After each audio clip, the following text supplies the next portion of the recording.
Olá, turma, tudo bem com vocês? Vamos iniciar agora a nossa aula de exercício 2 da disciplina Reatores Químicos Heterogêneos. Estamos dentro da unidade 1, que trata do comportamento de sistemas reacionais fluido-sólido não catalítico. Vamos relembrar o seguinte, que durante a análise dos reatores fluidizados, deve-se considerar que os reatores gases sólidos fluidizados consideram-se como reatores de mistura perfeita, ou seja, o modelo de mistura perfeita é considerado. O tempo de residência não é único para as partículas, embora tenham igual tamanho. Por isso é necessário calcular a conversão média.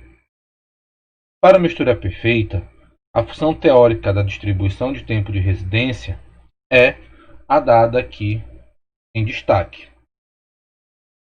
onde o tempo de residência médio é a relação entre a massa de sólidos dentro do reator e o fluxo de alimentação no reator.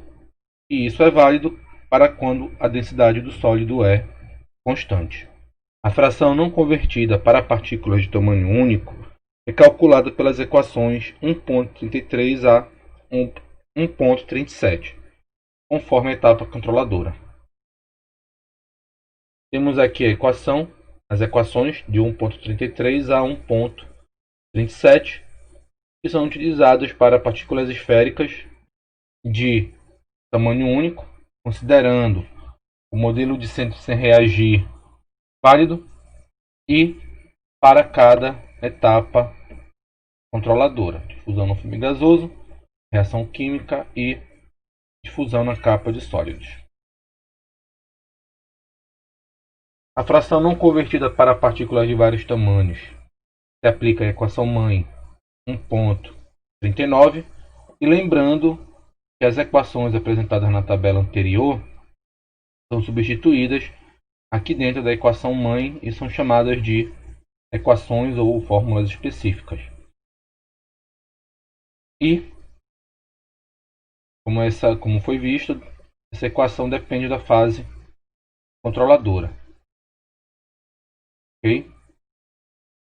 Então, quando se tem partículas de vários tamanhos, tem que se fazer esse somatório e aplicamos as equações 1.40 a 1.44. Temos a forma de solução direta, através das equações do ponto 40 e 1.44. Temos a forma de solução indireta, fazemos calculando primeiro as frações não convertidas para cada tamanho de partícula, aplicando essas equações 1.33 a 1.37, conforme a etapa controladora, e logo depois aplicando a equação mãe.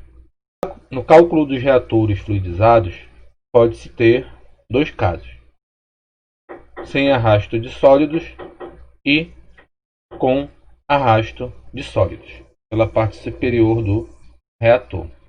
Para o caso sem arrasto, a distribuição de tamanhos de partículas é igual na corrente de entrada dentro do reator e na saída do reator. Por isso, o tempo de residência médio de todos os tamanhos são iguais, conforme destacado por esta equação. Caso com arrasto, a distribuição de tamanhos de partículas é diferente da entrada e na saída, devido ao fato de que existe outra saída de sólidos pela parte superior do reator, o que gera uma diferença entre as DTPs, ou seja, distribuição de tempos de partícula. Por isso, neste caso, tempos médios de residência de cada tamanho de partículas são diferentes e aplica-se o seguinte procedimento. Então, tem-se aqui tempos de residência médio de cada partícula diferente e utiliza-se para tanto o seguinte procedimento. Determina-se os valores dos fluxos F1 e F2, calcula-se o tempo de residência médio para cada partícula e em seguida calcula-se a fração não convertida aplicando-se a equação correspondente à etapa controladora, as equações 2.40 a 2.44, no caso 1.40 a 1.44. 44. Caso com arrasto, tempos de residência diferentes, determinação de F1 e F2. Então, tem-se um reator de leito fluidizado, dentro dele fica uma carga de sólidos W. Esse reator é alimentado por partículas de tamanhos diferentes, com fluxo F de alimentação. Tem-se o fluxo F1, que é o fluxo de sólidos principal, ou seja, o fluxo de saída principal do reator, que também tem uma distribuição de partículas. E pela parte superior tem-se o fluxo F2, que é o fluxo de partículas que foram arrastadas, e esse fluido de partículas arrastadas, esse fluxo de partículas que foram arrastadas, tem aqui uma divisão, uma distribuição de tamanhos de partículas. Então, é necessário se determinar os valores de F1 e os valores de F2. Tá? Para tanto, a gente aplica o método numérico à equação 1.46, que é essa equação apresentada aqui no quadro.